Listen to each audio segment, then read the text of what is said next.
Are you ready to unlock God's promises? Discover the life-changing power of prayer in Matthew 7, verses 7 to 8. Learn how asking, seeking, and knocking can open the doors to God's blessings in your life.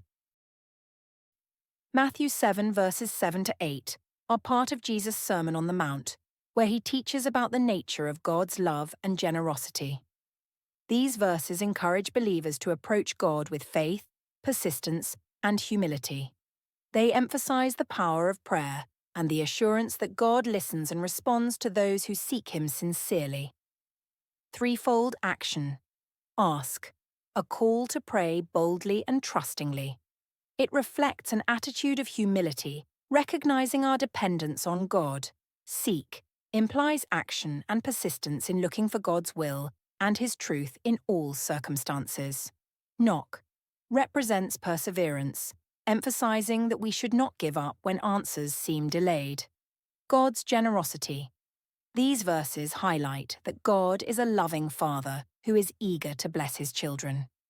His answers may come in different forms, but they are always given out of his perfect wisdom and love. Faith and trust in God. Jesus assures us that those who genuinely seek God will find him. This requires faith that God will respond, even if his answers differ from our expectations. God's timeliness. While the promise is clear, the timing of God's response is often according to his divine schedule, not ours. This teaches patience and reliance on his timing. Relational aspect of prayer. Prayer is not just about asking for things, it is about building a deeper relationship with God. Seeking and knocking emphasize the continual pursuit of God and his presence in our lives. Practical application. Persistent prayer.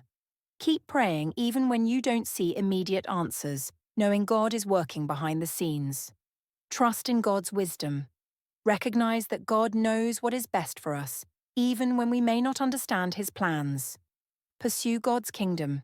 Seek God's will and align your life with his purposes. These verses remind us that God is not distant or indifferent. He hears our prayers, sees our efforts, and opens doors in his perfect timing. They challenge us to be active in our faith, trusting in his unwavering love and guidance. In essence, the verse is a call to rely on the generosity and faithfulness of God through persistent, heartfelt prayer. It's a promise that when we reach out to him, he will always respond.